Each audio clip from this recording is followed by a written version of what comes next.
friends, welcome to my YouTube channel A to Z Jyotish.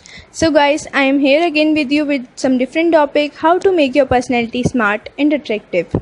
So friends, हम सभी लोग चाहते हैं कि हम सभी स्मार्ट और अट्रैक्टिव दिखें, जिससे लोग हमसे इम्प्रेस हो जाएं और ये हमारी डे टू डे लाइफ में भी हमें फ़ायदा देता है, क्योंकि हम बहुत से लोगों को देखकर ये सोचते हैं कि कितना स्मार्ट है, कितना इंटेलिजेंट है, कितनी स्मार्टली सारी सिचुएशंस को हैंडल कर लेता है, सबको कितनी जल्दी इम्प्रेस कर देता है, इसके कितने सारे फ्रेंड्स हैं। काश मेरे भी इतने सारे फ्रेंड्स होते।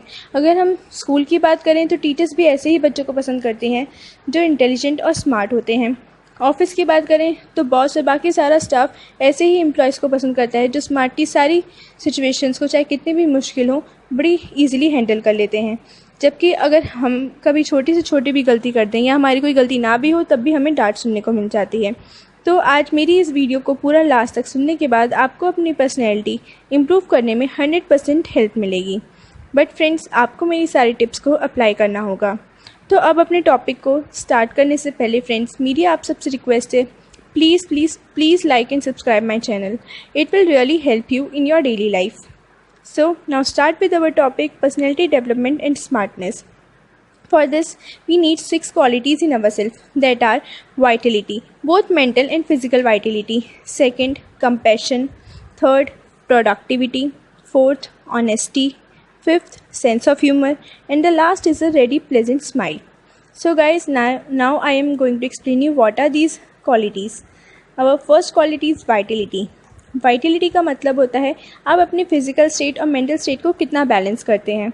आप अपनी फ़िज़िकल फिटनेस को और मेंटल फिटनेस को कैसे कंबाइन करके एक फिट इंसान को प्रोड्यूस करते हैं। मतलब अगर आप फिज़िकली अनफिट महसूस कर रहे हैं बट आप मेंटली सोचें कि मैं बिल्कुल फ़िट हूँ, तो आप थोड़ी देर में देखेंगे कि आप बिल्कुल फ़िट महसूस करेंगे। आपको लगेगा ही नहीं कि आप अनफिट थे।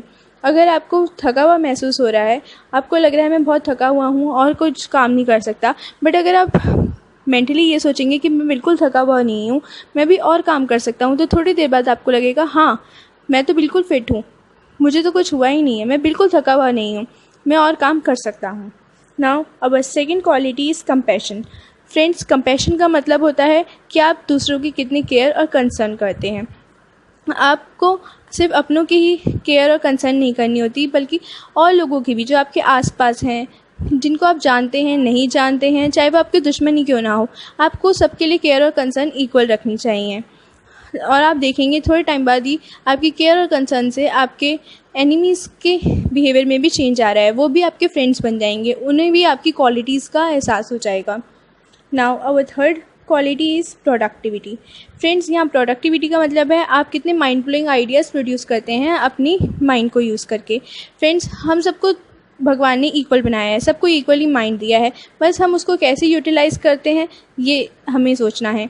आजकल हम इंटरनेट की सुविधा को कैसे यूटिलाइज़ करते हैं, कोई फेसबुक में लगा है, कोई व्हाट्सएप में लगा है, जबकि कई लोग इंटेलिजेंट होते हैं और अपने उस टाइम को और इंटरनेट को बहुत ही माइंड ब्लोइंग जगह यूज़ करते हैं, जहाँ पे उनको माइंड ब्लोइंग आइडियाज़ मिल जाते हैं। यानी कि यूट्यूब पे, नेट पे वो सर्च करते हैं कि हम क्या क्या कर सकते हैं और आज कहाँ से कहाँ पहुँच जाते हैं।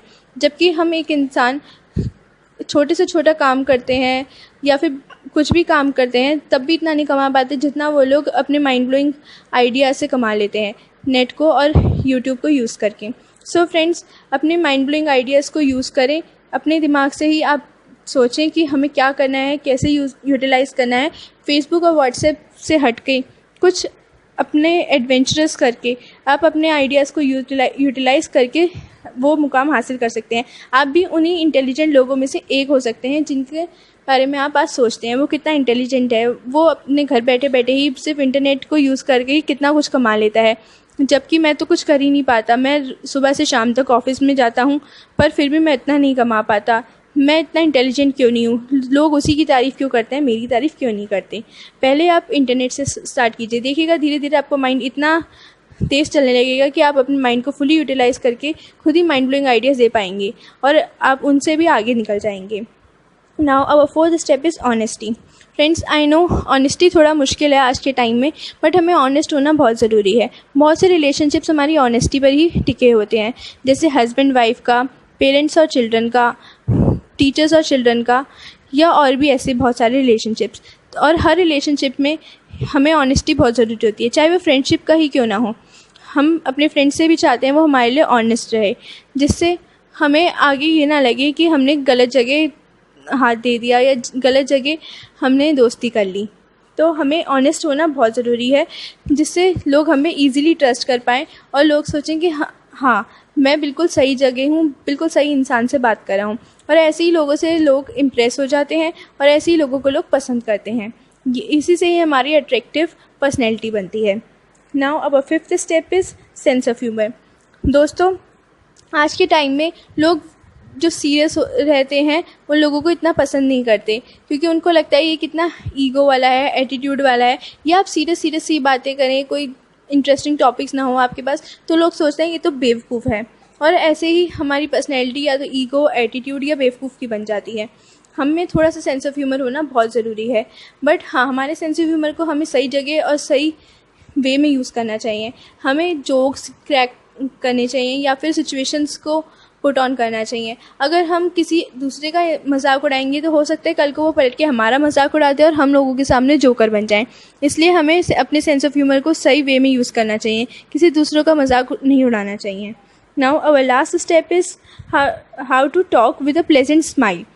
दोस्तों, हमें जब भी किसी से बात करें तो हमें एक स्माइल के साथ बात करनी चाहिए, बड़ी स्वीटली बात करनी चाहिए, अपने हर पॉइंट्स को बड़े प्यार से और आराम से रखना चाहिए। अगर हम बड़ी तेज़ जल्दी बोलते हैं या हम किसी बात को बहुत लंबा खींच देते हैं तो लोगों का उसमें से बिल्कुल ही इंटरेस्ट ख़त्म हो जाता है और लोगों को लगता है पता नहीं क्या बोल रहा है। या फिर अगर हम बहुत तेज़ चिल्ला के बात करते हैं तो लोगों को लगता है हम अपनी बात उन पे थोप रहे हैं। इसलिए हमें अपनी बात को बहुत ध्यान से, प्यार से, आराम से और स्वीटली और एक प्लेजेंट स्माइल के साथ प्रेजेंट करना चाहिए, जिससे लोगों को लगे हाँ ये बात सही है। अगर आप कोई गलत बात भी बोलेंगे तो भी शायद वो मान लें, पर उनको थोड़े टाइम बाद रियलाइज़ हो जाएगा हाँ ये गलत है। बट हाँ, ऐसा करना नहीं चाहिए कि गलत बात को वो माने और आप मानने दें। अगर आपको पता है कि आप कुछ गलत बोल रहे हैं तो उनको समझा दीजिए, सॉरी मैंने गलती से बोल दिया था। हाँ, बट ये ध्यान रखिएगा किसी गलत सिचुएशन में स्माइल कर देंगे तो थोड़ी गड़बड़ हो सकती है। इसलिए सिचुएशन वाइज और सिचुएशन के हिसाब से हमें अपने बात को प्रेजेंट करना चाहिए और सही वर्ड्स को यूज़ करना चाहिए। हमें अपने वर्ड्स को बोलते समय ध्यान देना चाहिए कि हम कुछ गलत ना बोल दें, कहीं हमारे वर्ड से किसी को कुछ बुरा ना लग जाए, और एक प्लेजेंट स्माइल के साथ बात करनी चाहिए। So friends, I think now here I am finished with my all points. So guys, here my all points to make you attractive and smart.